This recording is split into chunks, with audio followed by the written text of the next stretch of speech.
E aí, pessoal, hoje a gente vai falar de cidades pequenas com eventos sinistros e com uma população que tá lá há tempo demais pra notar quando o negócio passa ali do isso aqui é um pouco estranho, pra chegar no ponto de, cara, isso aqui completamente não ok, temos todos que parar e entender o que tá rolando, porque foi longe demais. Isso porque eu vou falar sobre Desalma, série original do Globoplay de suspense sobrenatural. Aliás, se vocês ainda não conhecem o Globoplay, o serviço é maravilhoso, cheio de produções nacionais excelentes, tanto coisas que a gente ama há muito tempo, mas também gosta de reassistir de vez em quando, como também muita novidade. Além disso tudo, também tem várias séries e filmes internacionais, inclusive é por lá que eu acompanho Killing Eve, e tem 7 dias grátis pra vocês testarem, então vocês vão lá, maratona o Desalma, que eu vou indicar aqui hoje, tá? Vocês aproveitam, se apaixonam pelo serviço e por lá ficam mesmo. Eu deixei o link aqui na descrição pra vocês verem tudo sobre o Globoplay, beleza? É o seguinte, quem é fã de suspense sobrenatural sabe que é difícil aparecer uma coisa boa. Então quando aparece, a gente fica morto de feliz, porque nós somos um público muito carente. Então não é por acaso que quando as primeiras imagens começaram a surgir de Desalma nas redes sociais e tal, saiu o trailer no Twitter e todo mundo comentou a mesma coisa. Caraca, isso aqui tá bem bonito, hein? Era óbvio que se tratava de uma superprodução com um investimento lá em cima. E agora que eu já assisti do início ao fim a primeira temporada, que já tá toda disponível no Globoplay, a série é tecnicamente impecável. E pra quem curtiu o visual, ficou animado, mas ainda não sabe da história, eu vou explicar aqui pra vocês totalmente sem spoilers. Pode ficar tranquilo, eu realmente não vou entregar nada que seja muito grande, muito tenso, muito importante. A série, ela conta a história de uma cidade no sul do Brasil chamada Brígida, que é fictícia, mas inspirada em cidades similares, porque ela é uma colônia de imigrantes ucranianos. Eu não estava sabendo disso, mas aparentemente aqui no Brasil tem muito imigrante ucraniano. E aí é uma daquelas cidadezinhas pequenas onde todo mundo meio que se conhece. Todas as famílias são interligadas por alguma coisa que aconteceu nessa geração ou na passada, seja isso, sei lá, um relacionamento entre algumas pessoas ou algum acontecimento grande.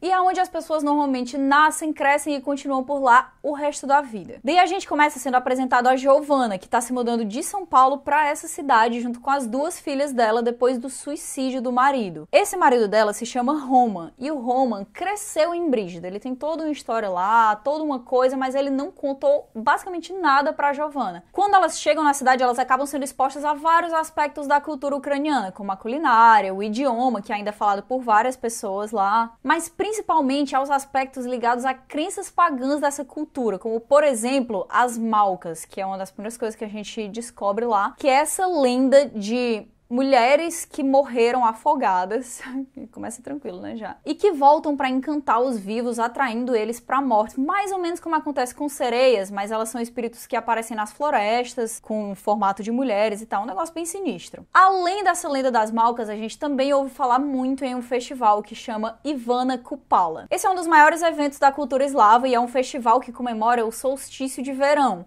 Só que aí, lá em Brígida, faz 30 anos que eles não comemoram o Ivana Kupala. Por quê? Porque em 1988, durante o festival de Ivana Kupala, uma pessoa foi assassinada. Essa garota se chama Halina e ela é filha da Aya, que é a bruxa da cidade. Sim, existe uma bruxa, sim, todo mundo sabe que ela é bruxa, todo mundo sabe que ela faz umas coisas estranhas na casa dela que fica no meio da floresta, que ela lê cartas, que ela faz ali uns feitiços.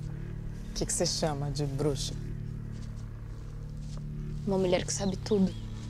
Essa escolha de puxar aspectos culturais e colocar isso ligado ao suspense é algo que eu tenho gostado demais. Eu já falei aqui no canal, por exemplo, sobre The Outsider, que puxa aí a lenda da Cuca pra colocar o terror da série. Então eu achei muito massa quando a série pega essas coisas da cultura eslava, coloca dentro desse universo, dessa cidadezinha esquisita, com pouca gente, onde a galera realmente acredita nessas lendas, onde também muita gente tem uma sensação de se está sendo observado, ou de que algo grande vai acontecer. Tudo isso é muito mais fácil de acreditar, porque Brígida é super isolada, é tipo no meio de uma floresta, tem um rio esquisito que passa por perto ali, isolado de tudo. Eu tenho muito essa sensação com coisas assustadoras, que elas são bem mais comuns quanto mais longe você vai ficando da cidade grande. Tá, mas e aí eles resolvem comemorar de novo esse festival de Ivana Kupala e depois dessa decisão, várias coisas esquisitas começam a acontecer. E aí fica aquela coisa no ar de a galera não ter certeza se isso é uma boa ideia. Ficar aquela pergunta assim, será que a gente deve mesmo comemorar isso aqui? O padre da cidade acha essa uma péssima ideia, é uma festa pagã, é uma noite cheia de forças sobrenaturais.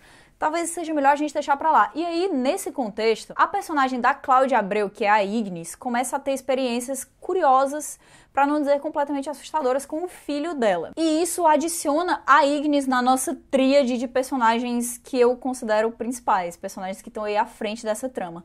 São 3 mulheres, 3 mães, 3 personagens que são muito ligadas meio que à morte, mas também ligadas à dificuldade de aceitar a morte. No caso da Giovanna, isso acontece por conta do suicídio do marido dela, que ela até hoje não entendeu e as filhas dela também não entenderam. No caso da Ignis, é o irmão dela que ela perdeu há algum tempo e foi de um jeito complicado e que não ofereceu fechamento pra ela, então ela não conseguiu superar isso aí. E no caso da Aya, já se torna assim uma completa rejeição à ideia da morte. Ela é uma personagem que desde o início já fala pra gente que a morte pode ser revertida. E elas 3 aqui levam essa história, apesar de parecer às vezes que as 3 estão por caminhos diferentes, sempre existem pontos em comum e no final das contas elas vão convergir ali no final da temporada. Essa história, ela destaca muito a importância do passado no que tá acontecendo aqui no presente. Então a gente tem a narrativa em 2 momentos, em 1988 e em 2018. E em cada um desses anos tem vários núcleos diferentes que têm acessos a fragmentos diferentes dessa história.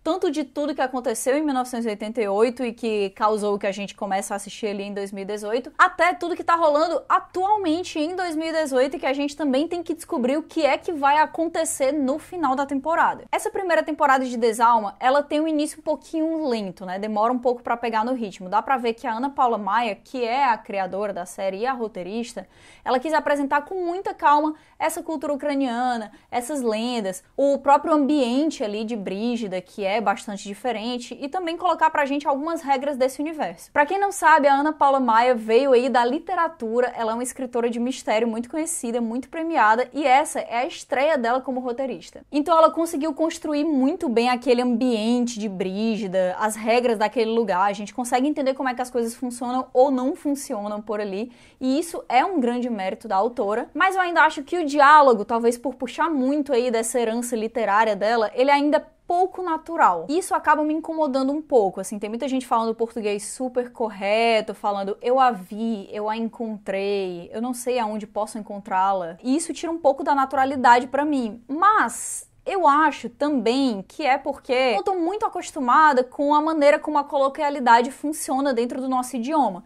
Se isso acontecesse, por exemplo, em Dark, eu acho que eu nunca ia notar, porque em alemão eu só sei falar nada. Mas é como eu falei, ela tá estreando como roteirista, também no elenco tem vários atores estreantes, então eu acho que isso tende a melhorar a cada temporada. Todo mundo vai amadurecer nesse processo. Aliás, até esse texto que fica pouco orgânico para atores que são menos experientes, ou até que fica assim, super dramático na mão de outros atores, ele consegue chegar perto da Cássia Kiss e fazer assim: minha senhora, eu estou aqui apenas para servi-la. Essa mulher, ela realmente é uma artista. Ela consegue pegar um texto que tá pouco natural e fazer essa pouca naturalidade dele funcionar muito a favor da personagem dela e não contra. Então quando ela fala corretamente, tudo que a gente sente é que ela é exótica, que ela é fora da nossa realidade, que tem alguma coisa ali que ela tá escondendo, que tem alguma coisa que a gente simplesmente não compreende. Despertar a escuridão da noite de Ivana Kupala tem suas consequências. Inclusive, eu vi uma entrevista da Cássia Kiss falando sobre o papel dela em Desalma e ela diz assim: porque eu ainda tô amadurecendo como atriz, e eu só fico... Caraca, humildade é tudo. Porque se a Cássia Kiss ainda está amadurecendo como atriz, imagina onde é que ela vai chegar. Mas apesar de ter um início lentinho, essa primeira temporada de Desalma, ela fecha muito bem. Aliás, é tipo um daqueles finais abertos de filmes de suspense que você acaba e fica... Mas acontece que teremos sim uma segunda temporada. A Ana Paula Maia até já escreveu o roteiro, tá tudo pronto aí, já tá tudo confirmado, e ela disse que vai escalar. não só no suspense, não só no friozinho na barriga, mas também em desenvolvimento de personagem e nessas lendas que a gente começou a descobrir aí nessa primeira temporada. Pra quem tá em dúvida se deve ou não assistir a série porque tem medo de série de terror ou porque não gosta de série de susto, podem ficar tranquilos porque Desalma é realmente um suspense sobrenatural. É uma coisa muito mais psicológica, então podem ficar tranquilos. Eu fico, assim, muito orgulhosa de assistir uma produção brasileira que impressiona tanto em aspectos técnicos. E essa não é uma sensação rara, na verdade a gente tem muita coisa excelente. Fica aqui, inclusive, a reflexão do quão importante é consumir conteúdo brasileiro para que a gente tenha cada vez mais investimento, cada vez mais coisas na qualidade de Desalma, na qualidade de várias outras séries maravilhosas, principalmente quando é uma coisa de gênero que não é tão explorada aqui como o suspense sobrenatural,